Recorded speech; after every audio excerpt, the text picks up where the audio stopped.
अस्सलामुअलैकुम मिर्ज़ा नेम एक बार फिर आपकी खिदमत में हाज़िर। तो यार बेसिकली आज की वीडियो बहुत ज़्यादा एक्साइटेड होने वाली है। ऑब्वियसली मैंने काफ़ी ज़्यादा इंटरव्यूज़ लिए हैं जो कि टेक से रिलेटेड थे। ऑब्वियसली मैं भी एक सॉफ्टवेयर इंजीनियर हूँ, तो मेरी यही प्रायोरिटी रही है कि यार मैं किसी टेक इंजीनियर का ही ज़्यादा इंटरव्यू लूँ, ठीक है, जो कि मेरी फील्ड से रिलेटेड है। बट मुझे कुछ लोगों ने कमेंट किया था कि नहीं भाई सेफ्टी इंजीनियर, ठीक है, और हेल्थ इन्वायरमेंट से रिलेटेड कोई ऐसी वीडियो बनाई जाए जो कि it will be helpful for them. So finally मुझे एक भाई मिले थे, ठीक है, जो कि ओबियसली डॉक्टर भी हैं, इन्होंने पीएचडी की हुई है और इनका नाम है यासिर अजमत। और इन्होंने अपनी ग्रेजुएशन पाकिस्तान से की है और जो इन्होंने मास्टर और पीएचडी की है वो यूके से की है। So thank you so much. Go had Yasir, can you please introduce your self और आपका करियर कैसे स्टार्ट हुआ और आप सऊदी अरेबिया में क्या जॉब कर रहे हैं उसके बारे में थोड़ा एक्सप्लेन कर दें। अस्सलाम वालेकुम। Thank you. सबसे पहले नईम आपने मुझे इस वीडियो के लिए दावत दी। तो मेरा बैकग्राउंड ये है कि मैं सऊदी अरब में मुझे तकरीबन 12 साल हो गए हैं। मैंने स्टार्ट किया था as a health and safety supervisor से, और उसके बाद जो है मैं फिर स्लोली प्रमोट होते होते as a health and safety manager जो है उसकी मैं करंटली जो है वो जॉब कर रहा हूँ। तो मेरा जो क्वालिफ़िकेशन वाइज़ मैंने बैचलर्स की हुई इलेक्ट्रिकल इंजीनियरिंग पाकिस्तान से। उसके बाद मास्टर्स मैंने यूके से की है प्रोजेक्ट मैनेजमेंट में, और पीएचडी जो है वो भी मैंने यूके से की हुई है हेल्थ एंड सेफ्टी में। तो ये नॉर्मली क्वालिफ़िकेशन और experience wise. In addition to आप दैट कुछ सर्टिफिकेशंस थी जो हेल्थ एंड सेफ्टी के रिलेटेड है, जो ओशा कुछ सर्टिफिकेशन है, नीबॉश की सर्टिफिकेशंस हैं। तो उसके बाद कुछ और भी रिलेटेड कोर्सेज़ एंड ट्रेनिंग्स हैं जो throughout the career phase में जो करता रहा हूँ। ठीक है, तो पाकिस्तान से स्टार्ट करते हैं। आपने इलेक्ट्रिकल इंजीनियरिंग में अपनी बैचलर की है, ठीक है, तो उसके बाद ये हेल्थ एंड सेफ्टी में कैसे आप मतलब कि मूव ऑन हो गए और आपने मतलब कि हाँ, ये यही इंटरेस्टिंग क्वेश्चन है, इसलिए कि मैं जब मैंने पाकिस्तान से इलेक्ट्रिकल इंजीनियरिंग कंप्लीट की तो उसके बाद मैं सऊदी अरब में आया, इसलिए कि मेरे पेरेंट्स सऊदी अरब में होते थे। तो वो मेरे जो फादर थे वो एक कंस्ट्रक्शन कंपनी में एज अ कॉन्ट्रैक्टर काम कर रहे थे, तो उनके साथ ही मैंने अपना स्टार्ट किया। तो उसके बाद जो उधर जो मेन कॉन्ट्रैक्टर था उसने फिर मुझे हायर कर लिया। मैंने स्टार्ट जो है उस टाइम टू बी ऑनेस्ट कोई और वैकेंसी नहीं थी, हेल्थ एंड सेफ्टी वैकेंसी थी। तो मेरे फादर ने मुझे कहा कि आप जो है जो भी अभी वैकेंसी अवेलेबल है उससे स्टार्ट करो, उसके बाद आप जो है इलेक्ट्रिकल में आप फिर मूव कर सकते हो। लेकिन स्लोली ये ठीक है, हुआ कि तो हेल्थ एंड सेफ्टी में आपने मेरा बाद में कोई सर्टिफिकेशन वगैरह की हैं इसमें हेल्थ और सेफ्टी के अंदर, देन आप फर्दर हाँ, आगे। ये तो बहुत इम्पोर्टेंट है। असल में क्या है कि हेल्थ एंड सेफ्टी जो है ना, इसमें आपकी नॉलेज, आपके स्किल्स, आपकी एक्सपर्टीज़ जो है ना, ये बहुत मैटर करते हैं। तो ये है कि स्टार्टिंग में जब मैं हेल्थ एंड सेफ्टी में आया तो उसके बाद मैं बिल्कुल एक फ्रेश ग्रेजुएट था, मेरे पास नॉलेज भी नहीं थी हेल्थ एंड सेफ्टी की। लेकिन ये है कि with the passage of time मैंने एक सर्टिफिकेशन से स्टार्ट की, जैसे ओशा 1926 एक कंस्ट्रक्शन हेल्थ एंड सेफ्टी की कंस्ट्रक्शन लेजिस्लेशन की एक सर्टिफिकेशन है यूएस की, वो की। उसके बाद आयोश है, ये यूके की सर्टिफिकेशन है, वो की। उसके बाद न्यू बॉश, ये यूके की सर्टिफिकेशन है, आईजीसी इंटरनेशनल जनरल सर्टिफिकेट, वो की। उसमें ये हुआ कि जब मैं इस फेज़ में आया कि जब मुझे ये आइडिया हुआ और जब मुझे ये मज़ा आने लगा कि सर्टिफिकेशंस और से आपकी नॉलेज में भी इम्प्रूवमेंट आ रही है, आपके जो है आप फिर जो साइड पे आप जो कंट्रोल मेजर्स हैं वो भी आप जो है अच्छे तरीके से इम्प्लीमेंट कर रहे हैं, तो फिर मुझे थोड़ा-सा ये भी आइडिया हुआ कि अब मैं थोड़ा-सा अपनी क्वालिफ़िकेशन को भी इम्प्रूव करूँ। तो उसके बाद फिर मैं जो है ना मास्टर्स की तरफ गया, और उधर से फिर उसके बाद फिर मास्टर्स के बाद फिर और सर्टिफिकेशंस भी मैंने ऐड ऑन की। आपने मास्टर किस चीज़ में किया है? मेरी मास्टर्स है प्रोजेक्ट मैनेजमेंट में। ठीक है, और पीएचडी? मेरी पीएचडी है हेल्थ एंड सेफ्टी में। ठीक है, बेहतरीन। अच्छा, मेरी जो ऑडियंस है ना, जो ज़्यादातर मुझे फॉलो करती है, वो बच्चे हैं जो अभी रिसेंटली फ्रेश ग्रेजुएट हुए हैं, ठीक है, या उनका प्लान है कि हमें किस फील्ड में करियर स्टार्ट करना चाहिए ओबियसली आफ्टर ट्वेल्थ, ठीक है, इंटरमीडिएट। सो जो बच्चे यानी कि पे नहीं कर पाते, यानी कि इंजीनियरिंग जाने, इलेक्ट्रिकल इंजीनियरिंग, या उनके ग्रेड्स नहीं आते या पे नहीं कर पाते, या तो उनका प्लान होता है कि यार सऊदीया मूव करने का, क्योंकि कोई ना कोई उनका रिलेटिव में कोई ना कोई यहाँ पे रह रहा होता है, ठीक है। आपको क्या लगता है कि उन्हें पाकिस्तान में कोई ऐसी सर्टिफिकेशन कर लेनी चाहिए हेल्थ एंड सेफ्टी से रिलेटेड और वो यहाँ पे आके जॉब उनको मिल सकती है? ऐसा कोई पॉसिबल है? हाँ, बिल्कुल है। असल में ये है कि अब हेल्थ एंड सेफ्टी जो है ना वो बहुत कॉम्पिटिटिव मार्केट हो गई है। ठीक है। अब इसमें सऊदीज़ेशन भी काफ़ी हो गई है और उसके बाद जो है काफ़ी इंटरनेशनल जो टॉप के जो professionals health and safety professional जो कि यूएस से हैं, यूके से हैं, कनाडा से हैं, ऑस्ट्रेलिया से, न्यूजीलैंड से हैं। मैं काफ़ी लोगों को जानता हूँ जो कि काफ़ी इंटरनेशनल कॉम्पिटिटिव मार्केट से आए हैं, तो वो भी अब इंटर हो गए हैं। तो अब जो है आपको ये देखना है कि आपके पास 2 ऑप्शन हैं। आपने स्टार्ट जो है वो आपने अपनी पहली बात ये है कि अपने सर्टिफिकेशन स्टार्ट करनी है। जैसे मैंने कहा अभी तक ओशा 19266 एक स्टैंडर्ड है, उसकी सर्टिफिकेशन करें। वो बहुत बेसिक स्टैंडर्ड है और बहुत इजी सा स्टैंडर्ड है। उसे सर्टिफिकेशन उससे आप स्टार्ट कर सकते हैं। उससे ये फ़ायदा होगा कि आपको एक जो ग्लोबल लेजिस्लेशन है उसका आइडिया हो जाएगा, पहली बात। और इसमें ये हेल्प आउट होता है कि आप कैसे जो है वो कंट्रोल मेजर्स को इम्प्लीमेंट कर सकते हैं। पहला जो है वो तो ये है, ये जो है सिंपल सर्टिफिकेशन है और ये सस्ती सर्टिफिकेशन है, इतनी एक्सपेंसिव भी नहीं है। या और एक जो बिगिनर के लिए ये अच्छा है कि जब उसे किसी चीज़ का आइडिया नहीं है, उसके पास एक्सपीरियंस भी नहीं है, तो उसे जो स्लोली स्लोली उसे उसकी लर्निंग के लिए भी अच्छा है।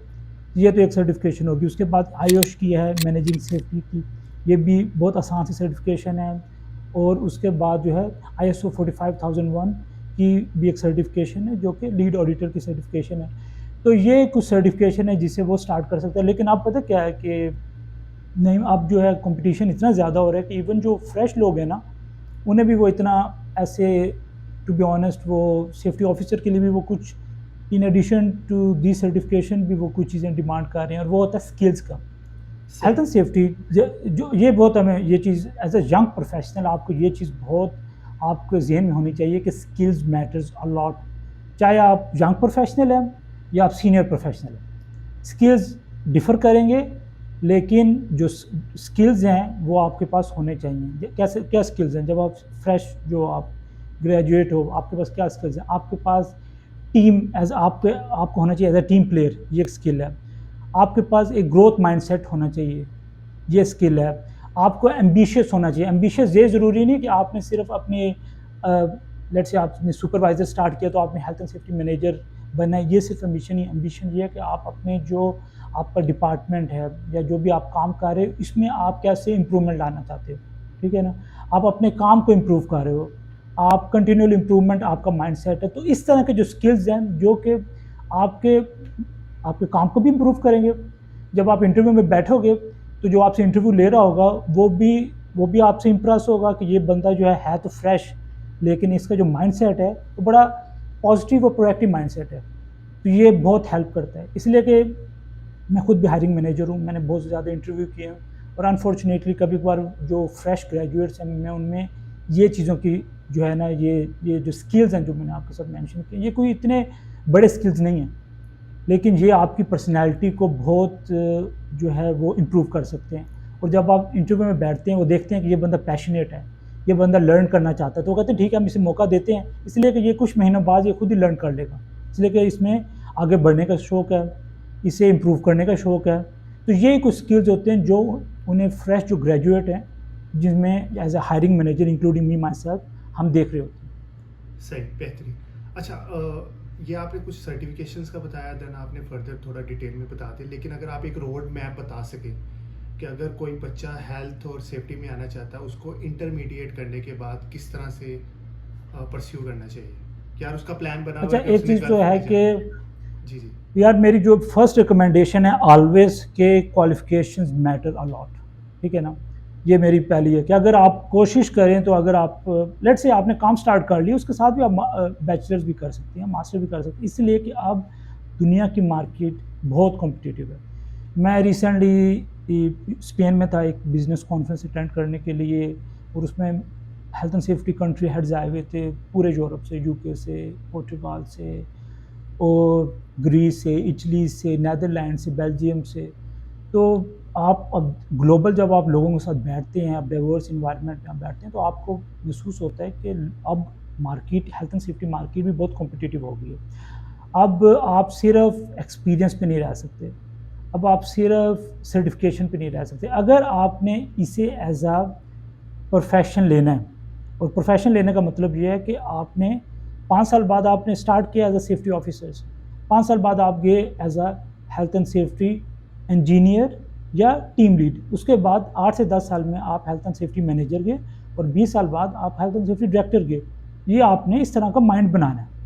इस तरह का जब माइंड आपने बनाना है तो आपने उस टाइम रिसर्च भी करनी है कि कौन कौन सी सर्टिफिकेशन, कौन कौन से स्किल्स, कौन कौन सी क्वालिफिकेशन मार्केट में इन डिमांड है। अब जो डिफरेंट कंट्रीज़ हैं उसमें डिफरेंट डिमांड्स हैं। जैसे सऊदी अरब है, सऊदी अरब में ये है कि आप new Bosch international general certificate है, उसकी सर्टिफिकेशन कर सकते हैं, जो फ्रेश के लिए काफ़ी अच्छा है, ठीक है ना, उसे आप स्टार्ट कर सकते हैं। उसके बाद जब आपको थोड़ा एक्सपीरियंस हो जाएगा तो न्यू बॉश इंटरनेशनल डिप्लोमा है, ये आप कर सकते हैं अगर आपके पास बैचलर्स नहीं है। अगर आपके पास बैचलर है तो आप जो है एक यूएस की एक सर्टिफिकेशन है जिसे कहते हैं सर्टिफाइड सेफ्टी प्रोफेशनल सीएसपी, ये काफ़ी सऊदी अरब में इन डिमांड है, तो ये आप कर सकते हैं। तो लेकिन जो अब आपके पास बैचलर नहीं है तो आप यूके की new Bosch international general certificate ये कर सकते हैं, ठीक है। ये काफ़ी जो है रेप्यूटेड सर्टिफिकेशन समझी जाती है। और उसके बाद जो है जब आपका थोड़ा सा आपका एक्सपीरियंस बढ़ जाएगा तो आप न्यू बॉश इंटरनेशनल डिप्लोम जो है उसका स्टार्ट कर सकते हैं। लेकिन ये एक चीज़ जो इम्पोर्टेंट है, जो मैं आपको हमेशा कहूँगा कि आपने खुद भी मार्केट की रिसर्च करनी है, आपने खुद भी इंडस्ट्रीज़ की रिसर्च करनी है कि अब हेल्थ एंड सेफ्टी जो है ये डिफरेंट इंडस्ट्रीज़ में इसकी डिफरेंट क्वालिफिकेशन है। जैसे ऑयल एंड गैस, जैसे अरामको है, उसकी थोड़ी क्वालिफिकेशन डिफरेंट है। ओके। कंस्ट्रक्शन है, उसकी डिफरेंट होंगी। न्यू प्रोजेक्ट है, उसकी डिफरेंट होंगी, ठीक है। तो डिफरेंट प्रोजेक्ट्स, अब रेलवे पे आप हैं तो रेलवे की थोड़ी सी डिफरेंट होगी, 1-2 क्वालिफिकेशन ऐड होगी या रिमूव होंगी, ठीक है ना। लेकिन ये बहुत इंपॉर्टेंट है कि आपने रिसर्च करके आना है कि आप किस इंडस्ट्री में आपने पहला कदम करना है, इसलिए कि you can not be the expert of every sector और एवरी फील्ड, ठीक है ना। ये आपका आइडिया, और ये नॉर्मल है, इसमें कोई का बात नहीं है। तो लेकिन आपने जो पहला कदम लेना है, आपने ये करना है कि मैं किस फील्ड के अंदर मैंने जाना है, जो कि हेल्थ एंड सेफ्टी है। उसके बाद किस सेक्टर में जाना है, कंस्ट्रक्शन है, इसलिए कि आजकल कंस्ट्रक्शन में बहुत ज़्यादा जॉब्स हैं। तो कंस्ट्रक्शन है एक वाहिद सेक्टर है जिसमें आपको थोड़ी आसानी से जॉब मिल जाएगी, इसलिए कि काफ़ी जो डिमांड है। तो इसमें जो आपको जो नॉर्मली जो होना चाहिए वो ये है कि आपके पास new Bosch international general certificate जो है ये होना चाहिए एज अ सर्टिफिकेशन। और जो मैंने स्किल्स का, ये बहुत इंपॉर्टेंट है, आपने जो स्किल्स है उस पर बहुत तवज्जो देनी है। वो फ्री है, वो आप यूट्यूब से भी ले सकते हैं, वो आप मेरी वीडियोज़ है मेरे चैनल पे उससे भी ले सकते हैं। और ये आपको मतलब कि आप लोगों से इंटरेक्ट करके भी ले सकते हैं। ये बहुत इंपॉर्टेंट है कि आप जो मेंटरशिप है उसमें भी जाएं, जो आप देखें कि जो हेल्थ एंड सेफ्टी प्रोफेशनल्स हैं उनके साथ आप बात करें, उनसे आप देखें कि क्या डिमांड होती है, क्या स्किल्स की डिमांड है। और ये मैं आपको एक ऑनेस्टली बात बताऊं कि ये हर महीने और हर क्वार्टरली और हर साल चेंज हो रही होती है ये डिमांड्स। तो ये नहीं है कि एक परमानेंट डिमांड है। जब मैंने ज्वाइन की थी health and safety, to be honest उस टाइम डिमांड्स बहुत कम थी, रिक्वायरमेंट्स बहुत कम थी। लेकिन अगर आप अभी बात करते हैं तो अभी रिक्वायरमेंट्स और डिमांड्स काफ़ी ज़्यादा हो गई, इसलिए कि मार्केट काफ़ी कॉम्पिटिटिव हो गई है, इवन फ्रेश लोगों के लिए, ठीक है ना। तो इसका ये है कि कुछ चीज़ें जो है ना आपने ये देखना। और एक और जो इम्पोर्टेंट चीज़ है, जो मैं शायद नईम भाई मेरे से इस चीज़ का सवाल करेंगे या, लेकिन ये मैं चीज़ आपको बता दूं कि एक और चीज़ जो बहुत मैटर करती है वो है आपकी रेज्यूमे आल्सो, कि आप रेज्यूमे कैसे बनाते हैं, उसमें आप रिक्वायर्ड इन्फॉर्मेशन कितनी डालते हैं। और इस पे मैंने 1-2 वीडियोज़ अपने चैनल में भी बनाई हुई, काइंडली उसे देखें, इसलिए कि आजकल ग्लोबल कंपनीज जो हैं वो एटीएस रेज्यूमे सिस्टम को फॉलो कर रही हैं, जो कि एप्लीकेंट ट्रैकिंग सिस्टम। और इसमें मैंने अच्छे अच्छे टू बी ऑनेस्ट प्रोफेशनल्स की सीवियाँ रिजेक्ट होते देखे, इंक्लूडिंग मैं खुद जब हायरिंग मैनेजर और मेरी कंपनी जो है, मैंने नोटिस किया है कि जब हमें एक बंदा कहता है कि हमने आपके सिस्टम के थ्रू जो है अप्लाई कर दिया, लेकिन मुझे वो सीवी आई नहीं, सिस्टम ने खुद ही डिक्लाइन कर दी। इसलिए कि पहले वो जो सिस्टम है वो उसमें से जो है वो कीवर्ड्स देखती है कि वो जो जॉब रिक्वायरमेंट्स है उससे कीवर्ड जो है इन terms of skills, in terms of experience, वो मैचिंग हो रहे हैं एटलीस्ट 60% आपकी सीवी के साथ या नहीं।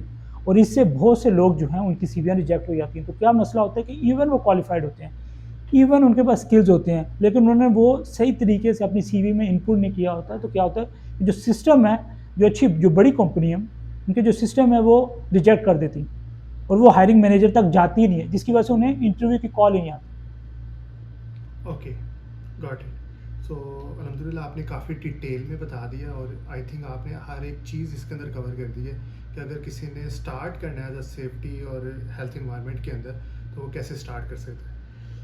So the next question is that कि मतलब कि आपने यूके से स्टडी की थी, ठीक है, आप वहाँ पे यूके में भी कोई भी काम स्टार्ट कर सकते थे, लेकिन आपने सऊदीया को प्रेफर क्यों किया?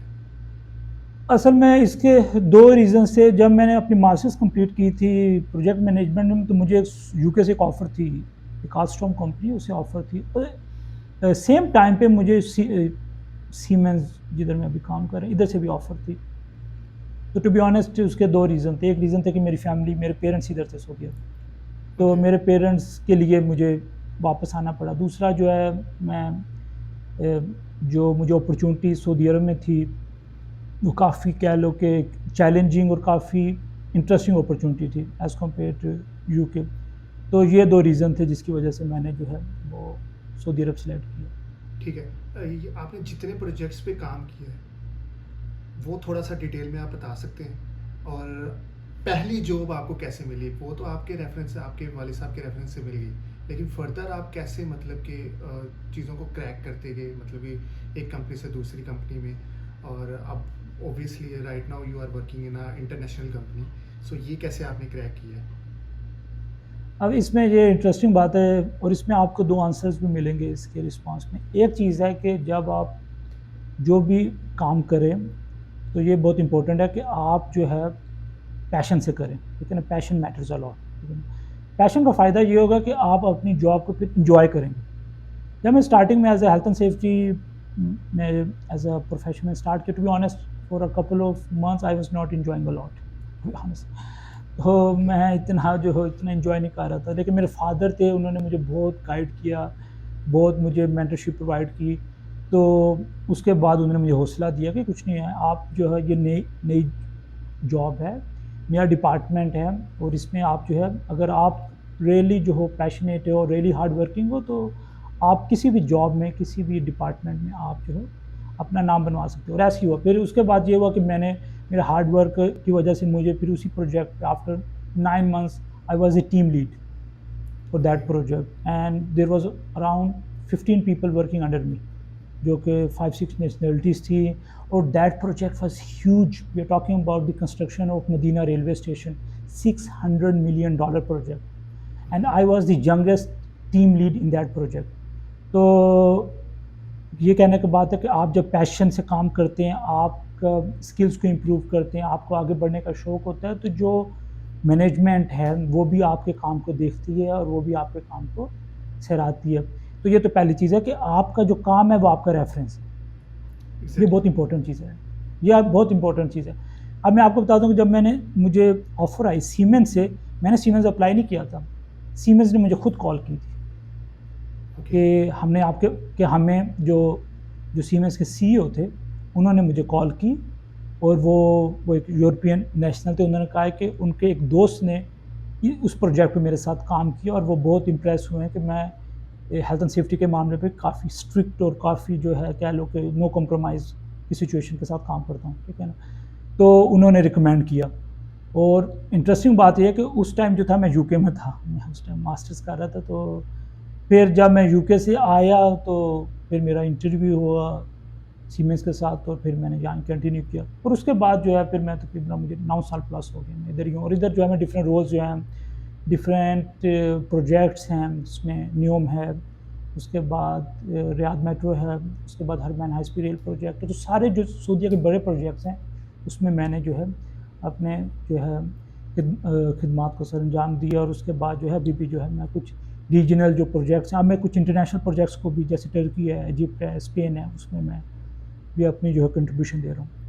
Okay, that's great. बड़ी खुशी होती है ये सुन के कि मतलब कि यार आप पाकिस्तानी भी कहीं ना कहीं कितना कंट्रीब्यूट कर रहे हैं। ऑब्वियसली आपका यूट्यूब चैनल है, सो उससे भी काफ़ी ज़्यादा हेल्प आउट होती है लोगों की।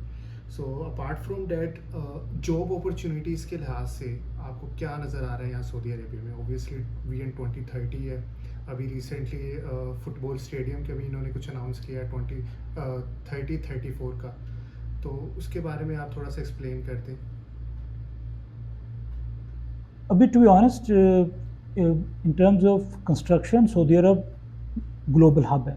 अब जो नेक्स्ट 10 ईयर्स है, इतनी कंस्ट्रक्शन तकरीबन $1 ट्रिलियन इन्होंने इन्वेस्ट करना है कंस्ट्रक्शन में, ठीक है ना, जो कि दुनिया से सारे जो प्रोफेशनल्स हैं वो इधर आएंगे, तो काफ़ी अपॉर्चुनिटीज़ हैं। जैसे आपने बताया कि एक तो वो स्टेडियम्स हैं जो कि इन्होंने अबहा में भी, उसके बाद जद्दा में भी, रियाज में भी, न्योम में भी कंस्ट्रक्ट करने, उसके बाद न्योम की काफ़ी कंस्ट्रक्शन है, उसके बाद रेलवे सेक्टर को इन्होंने इम्प्रूव करना है, तो कंस्ट्रक्शन ही काफ़ी हैं, तो जॉब अपॉर्चुनिटीज़ तो बहुत हैं। और हेल्थ एंड सेफ्टी में भी काफ़ी अपॉर्चुनिटीज़ हैं। और एक जो चीज़ मैं इसमें ऐड करना चाहूँगा कि आप अब थोड़ा-सा जो है ना, ऐसा हेल्थ एंड सेफ्टी प्रोफेशनल, चाहे वो यंग है, चाहे आप ऑलरेडी आपके पास एक्सपीरियंस है, आप कोशिश करें कि एनवायरनमेंट और सस्टेनेबिलिटी एक न्यू टॉपिक है, इस पे आजकल सऊदी अरब भी काफ़ी जो है इंटरेस्टेड है, और इस पे आजकल दुनिया की काफ़ी नज़र है, और जो बड़े-बड़े प्रोजेक्ट सऊदी अरब में अब बन रहे हैं, उसमें एनवायरनमेंट की भी काफ़ी अपॉर्चुनिटीज़ हैं। तो इवन आप जो एनवायरनमेंट का डिपार्टमेंट भी सेपरेट हो गया, हेल्थ एंड सेफ्टी एक सेपरेट डिपार्टमेंट हो गया और एनवायरनमेंट एक सेपरेट डिपार्टमेंट हो गया। उनका अपना मैनेजर होता है, अपना सुपरवाइज़र होता है, और उनके अपने जो है सारी रिस्पॉन्सिबिलिटीज़ वगैरह होती हैं। तो मेरी एक एडवाइस है कि आप एनवायरनमेंट की सर्टिफिकेशंस हैं उसमें भी जाएँ। उसके बाद एनवायरनमेंट का जो है, जो स्किल्स हैं, जो नॉलेज है, आप जो है ये यूनाइटेड नेशन के कुछ चार्टर्ड हैं, और जो यूरोपीय यूनियन के कुछ चार्टर्ड हैं, वो आप स्टडी करें। सऊदी अरब के जो पीएमई है, presidency of metrology and environment है, इसके स्टैंडर्ड्स को पढ़ें। और इसलिए कि इस यही जो है, जब एनवायरनमेंट की हम बात करते हैं तो यही स्टैंडर्ड जो है वो फॉलो होते हैं, इसलिए कि जब आप बिगिनर होते हैं तो आपसे जब क्वेश्चन करते हैं, वो स्टैंडर्ड्स के काफ़ी क्वेश्चंस होते हैं कि आपको सऊदी अरब के स्टैंडर्ड्स का पता है, आपको हेल्थ एंड सेफ्टी स्टैंडर्ड्स का पता है, आपको एनवायरनमेंट स्टैंडर्ड्स का पता है। तो ये इंपॉर्टेंट है कि आपके फिंगर टिप्स पे होने चाहिए जो इंपॉर्टेंट स्टैंडर्ड्स हैं, ठीक है ना। इसलिए कि जो हेल्थ एंड सेफ्टी प्रोफेशनल है, इसकी एक रिस्पॉन्सिबिलिटी होती है कि जो रेगुलेशंस हैं उसकी से पहले इंफॉर्मेशन होनी चाहिए, दूसरी उसकी इम्प्लीमेंटेशन होनी चाहिए। तो ये एक और चीज़ है जो आप जो है देख सकते हैं। और दूसरा अपॉर्चुनिटीज़ की जो बात है कि हेल्थ एंड सेफ्टी की बहुत अपॉर्चुनिटीज़ हैं, और न्योम पे काफ़ी जॉब्स हैं इस टाइम। उसके बाद रियाद पे जो है दिरिया प्रोजेक्ट है, उसमें काफ़ी जॉब्स हैं, किदिया प्रोजेक्ट है, उस पे काफ़ी जॉब्स हैं। और उसके बाद अभी इन्होंने ये एक न्यू प्रोजेक्ट जो अलुला में लॉन्च किया है, वो उसके भी अलुला एक डेवलपमेंट अथॉरिटी बन गई है, तो उसके अंडर भी जो है एक दो प्रोजेक्ट चल रहे हैं। तो आप जो इन्हें पता क्या करना है, जब आपने सर्च करनी है ना जॉब, इसलिए कि आप जो कंस्ट्रक्शन प्रोजेक्ट को सर्च कर रहे हैं, तो आपने ये स्पेसिफाई करके जॉब सर्च करनी है। जैसे मैंने आपको नाम बताया, आप सिर्फ ये नहीं सर्च कर सकते कि health and safety jobs in Riyadh, ठीक है ना। आपने क्या करना है कि health and safety jobs in Qiddiya project in Riyadh, ठीक है। फिर आपको स्पेसिफाई होके जॉब्स भी आपके सामने आ जाएंगी, और उसके बाद आपके सामने कंपनीज भी आ जाएंगी। तो आप जो फिर क्या कर सकते हैं, आपने जब आपने जॉब हंट करनी है, तो आपने 2-3 तरीके से करनी है। एक तो आप उनके डायरेक्ट आप उनके वेब पेज पे जाके अप्लाई कर सकते हैं। दूसरा, आपने लिंक्डइन के थ्रू अप्लाई कर सकते हैं। और एक और जो इम्पोर्टेंट चीज़ है कि इन प्रोजेक्ट्स को आप जब लिंक्डइन पे जाएंगे, तो लिंक्डइन सिर्फ जॉब अप्लाई करने के लिए नहीं है, ये आपकी कह लो कि एक नॉलेज हब है, खासकर जॉब के लिए। तो आप इसमें सर्च कर सकते हैं कि दिरिया के कौन कौन से कॉन्ट्रैक्टर्स काम कर रहे हैं, आप उन कॉन्ट्रैक्टर के पेजेस पे जाके जॉब अप्लाई करें।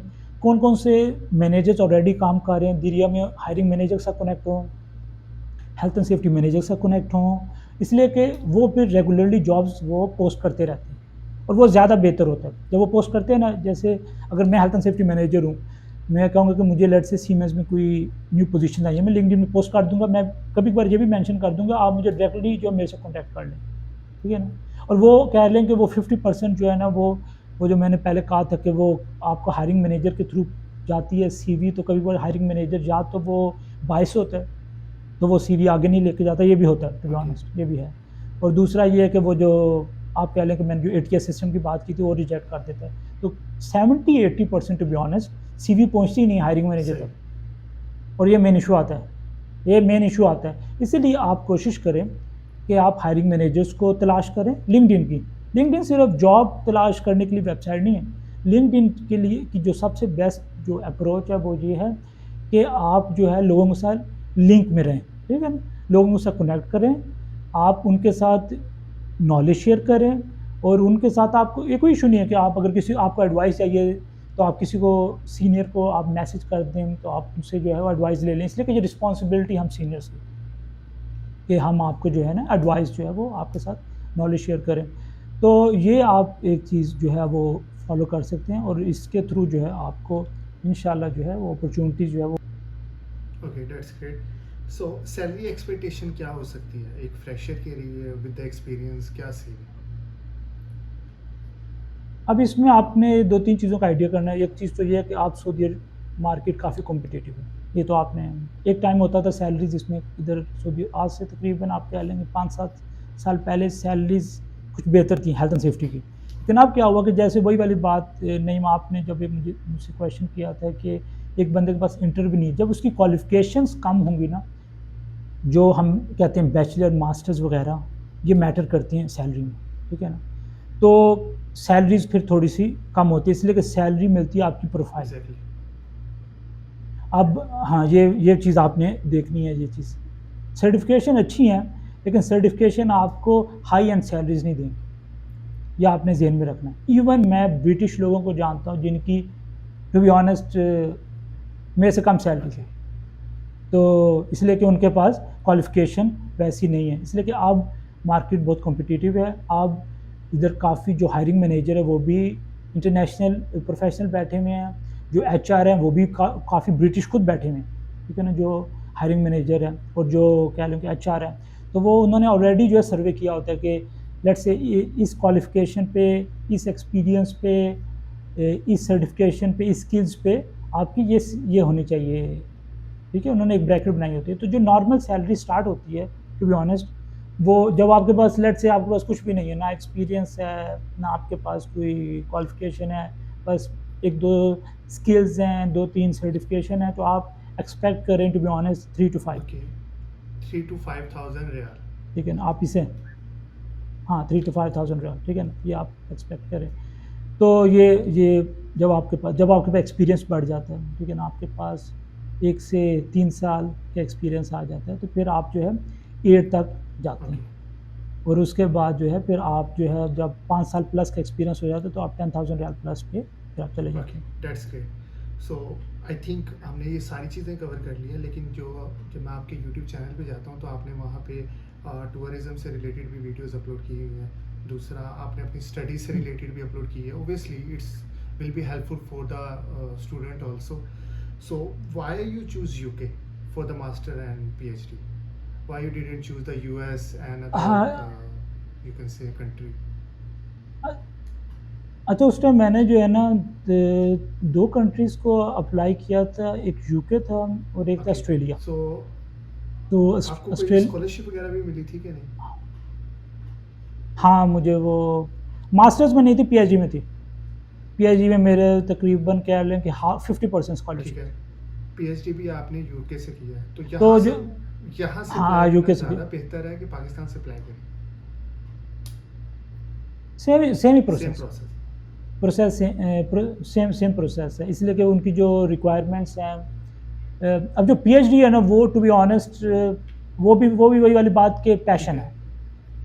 इसने आपने पीएचडी को डिग्री नहीं देखना, आपने पीएचडी को क्वालिफिकेशन नहीं देखनी, या आपने पैशन देखना है। इसलिए कि जब आप इसमें पहले साल में आप इन्वॉल्व होंगे ना, आप कहेंगे यार मैंने बहुत बड़ी गलती की। अच्छा।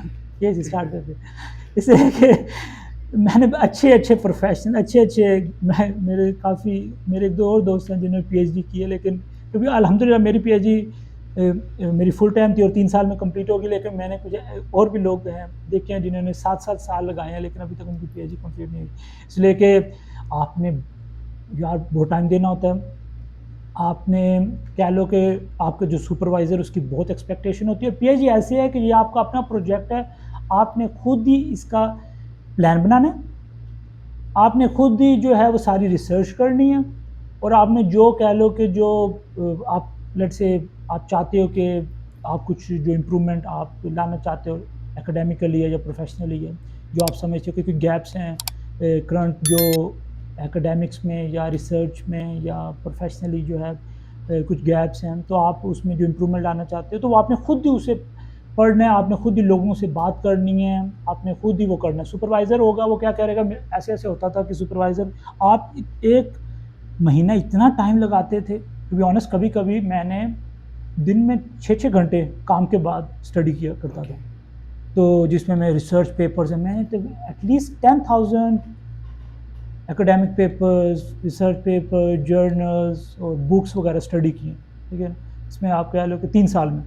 और जब आप इतना स्टडी करके जाते थे, आप सुपरवाइजर के पास जाते थे, अब उसका जो है वो यूके बैठा सही। हुआ है, उसका माइंडसेट डिफरेंट है। तो वो आपके आपने इतनी डीप रिसर्च की है हर चीज़ पे, आप बता रहे हो, वो आपकी सोच है कितनी नुक्ताचीनी करते हैं। तो आपकी जो मोटिवेशन है बिल्कुल ज़ीरो पे चल जाती है कि आपने पूरा महीना आपने एटलीस्ट 100 आवर्स जो है आपने स्पेंड किए स्टडी पे, ठीक है ना, एटलीस्ट। और तो मैं कहने का मकसद है कि ये सिर्फ पैशन एट द एंड कि आप रियली जो है वो कुछ करना चाहते हो, आप उस सब्जेक्ट में जो जो आपका एरिया ऑफ स्टडी है उसमें करना चाहते हो। तो यूके इस वजह से था कि to be honest UK research में बहुत अच्छा उसका एक सिस्टम है। उनकी जो एक्सेस है, जैसे मेरी यूनिवर्सिटी उन्होंने मुझे पर ग्लोबली हर कह लो कि ग्लोबली हर जर्नल, हर एकेडमिक का जो पेपर है और उसके बाद बुक्स वगैरह का फ्री एक्सेस था। तो ये कुछ चीज़ों की वजह से जो है काफ़ी। और दूसरा मैंने मास्टर्स भी यूके से की थी, तो मुझे उधर का एनवायरनमेंट। मेरा जो मास्टर था उसमें मैंने, हाँ, तो मुझे उसकी कंडीशंस, रिक्वायरमेंट्स, हर चीज़ का भी आइडिया हो गया था। इसलिए कि हर कंट्री की रिक्वायरमेंट्स डिफरेंट होती हैं। तो इस वजह से वो मेरी सब चीज़ें जब मैंने देखा तो उसके बाद वो फिर मैंने यूके को, फिर उन्होंने मुझे स्कॉलरशिप भी दी हुई थी। ये भी था कि मुझे, इसलिए कि काफ़ी एक्सपेंसिव है टू बी ऑनेस्ट, आप जब फुल टाइम पे करते हो तो काफ़ी एक्सपेंसिव होता है। तो ये इन कुछ वजूहत की वजह से मैंने यूके किया, और आई एम रियली सेटिस्फाइड कि मैं जो ना अभी भी रिकमेंड करता हूँ कि UK is in top 5 for one of the offering PhD programs. तो इस वजह से। Okay, that's great. I think I have covered all the questions. So my last question is that any three pro and cons of Saudi Arabia? हाँ, यार to be honest मुझे जो pro जो लगता है सबसे बड़ा, इसलिए कि मैंने ट्रैवल बहुत ज़्यादा किया है, और कि एक तो हर मैन है इधर Mecca Medina. To be honest this is one of the reason I am here. To be honest मुझे अपॉर्चुनिटीज़ कभी कभार यूरोप और यूके की आती हैं, मिलती हैं, लेकिन एक रीज़न है कि इसकी वजह से, ये तो इसके इसके सामने जो है ना, आप कह लो कि जो बाकी चैलेंजेस हैं वो बहुत कम नज़र आते हैं। इसलिए कि हम देखते हैं, मैं जब देखता हूँ कि जो लोग आ रहे हैं, जैसे अभी हज हुआ था, मुझे इत्तेफाक हुआ कुछ लोगों से मिलने का, कि जो कह लेंगे पूरी ज़िंदगी की जमा पूंजी लगा के आते Exactly. हैं सऊदीया, और उनका जो पैशन आप देखते हैं ना, आप जब उनका पैशन देखते हैं तो आपको यार लगता है कि यार आप इधर बैठे हो, अल्लाह ने आपको मौका दिया है, तो आपको इस चीज़ के पे एक तो फ़ख्र भी होना चाहिए, दूसरा इस चीज़ को यूटिलाइज़ भी करना चाहिए। तो मेरे नज़दीक ये कह लो कि जो एडवांटेज है ना, वो बाकी चैलेंजेस से उससे मतलब कि कह लो कि मैं उसके सामने इतना उसे नहीं करता। वैसे चैलेंजेस हैं, जैसे अभी कोविड के बाद इन्फ्लेशन भी यहाँ बढ़ रही है, उसके बाद आप कह लो कॉस्ट ऑफ लिविंग भी बढ़ी है एज़ कम्पेयर टू बिफोर। पहले एक सऊदी अरब कहते थे कि टैक्स फ्री जी। हेवन होता था, ठीक है ना, तो अब वो चीज़ चेंज हुई है। तो ये कुछ चैलेंजेस हैं, लेकिन वो हर एरिया में है। मैं भी रिसेंटली पीछे यूके में था और स्पेन में था, तो वहाँ भी इस तरह के चैलेंजेस हैं, डिफरेंट चैलेंजेस हैं, डिफरेंट एरियाज़ के डिफरेंट चैलेंजेस हैं। तो जो जैसे मैंने पहले कहा कि जो पॉजिटिव साइड है उस पे मैं ज़्यादा फोकस इसलिए करता हूँ कि वो हरमैन है, तो मैं उस पे जो है, इसलिए जो चैलेंजेस हैं उसे मैं इतना नहीं करता। वो चैलेंजेस हर तरफ ही हैं। वो आपको टू बी ऑनेस्ट मेरे काफ़ी डिवर्स कम्युनिटी है, और जो प्रोफेशनल्स हैं, वो दोस्त हैं, और जो जिनके साथ मेरा उठना बैठना है, वो मोस्टली नॉन पाकिस्तानी हैं, यूरोपियन हैं, यूएस यूके से हैं। तो हर हर कोई का डिफरेंट चैलेंजेस आपको बताएगा, जब वो बैठा होगा बताएगा यूके के क्या चैलेंजेस हैं, पाकिस्तान के आप बताते हो, वो एक बंदा स्पेन में बैठा है, वो आपको स्पेनिश चैलेंजेस बताएगा। तो आपको कभी बार अपने चैलेंजेस कम नज़र आएंगे सही। To be honest.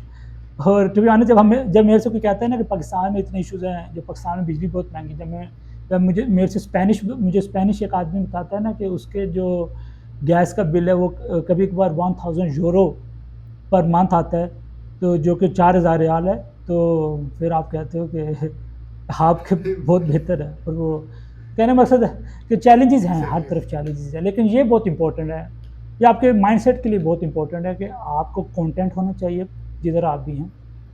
इसलिए कि उससे फ़ायदा ये होगा कि जब पॉजिटिव होंगे आप उठेंगे, सुबह उठेंगे, आप पॉजिटिव होंगे, तो आपका फिर क्या होगा कि आपका माइंड पॉजिटिव है तो आपकी बॉडी पॉजिटिव है। तो आपके जो आपके सामने चैलेंजेस भी हैं, वो आप उन्हें आराम से यूटिलाइज़ कर सकोगे। अगर आप नेगेटिव थोड़ा हो जाओगे, और जो कि होती हैं लाइफ में स्ट्रगल्स होती हैं, लेकिन आप अगर उसे सर पे सवार कर लोगे तो ये आपकी साइकोलॉजिकल वेलबींग पे भी असर करेगा, और लिटरली ये आपकी फैमिली के लिए भी इश्यूज प्रोवाइड करेगा, और उसके बाद पर्सनल लाइफ और उसके बाद प्रोफेशनल लाइफ के लिए। तो इसलिए थोड़ा सा ये है कि आप जो है वही वाली बात के जो प्रोज हैं उससे ज़्यादा देखो। इसलिए कि टू बी ऑनेस्ट मैं एक दो मेंटरशिप प्रोग्राम में था लास्ट वीक, और मेरे साथ कुछ लोगों ने ये भी क्वेश्चन डिस्कस किया कि वो वर्क प्लेस पे काम कर रहे हैं और उनके साथ बहुत चैलेंजेस हैं, टॉक्सिक इन्वायरमेंट है और इस तरह के कुछ थे। तो मैंने उन्हें एक कह लो कि साइकोलॉजिकल सेफ्टी पे एक जो है सेशन दिया था। तो बस ये है कि थोड़ा-सा बस पॉज़िटिव साइड पे आप तवज्जो रखें, और चैलेंजेस हर तरफ ही हैं, वो कभी ख़त्म नहीं होंगे। Exactly. So thank you so much, Yasir. It's an honor for me to make a video with you. And obviously मैं इनका YouTube चैनल नीचे डिस्क्रिप्शन में टॉप कमेंट में मेंशन कर दूंगा, और लिंक्डइन ऑल्सो। सो अगर कोई कांटेक्ट करना चाहता है इन्हें तो डायरेक्टली कांटेक्ट कर सकते हैं। Thank you so much brother. Not my phone number Yeah, please. exactly. I will not share with you your number. Obviously, the LinkedIn account. If anyone want to approach you, so obviously LinkedIn I think is one of the best option. हाँ यार, और मैं काफ़ी responsive हूँ, तो कोई issue नहीं है कि जब इंशाल्लाह मैं लिंक्डइन ऑन करूँ तो जो भी आपके मैसेज वगैरह इंशाल्लाह वो आपको मैं रिस्पॉन्स करूँगा। Inshallah. Thank you so much, brother. Have a nice day.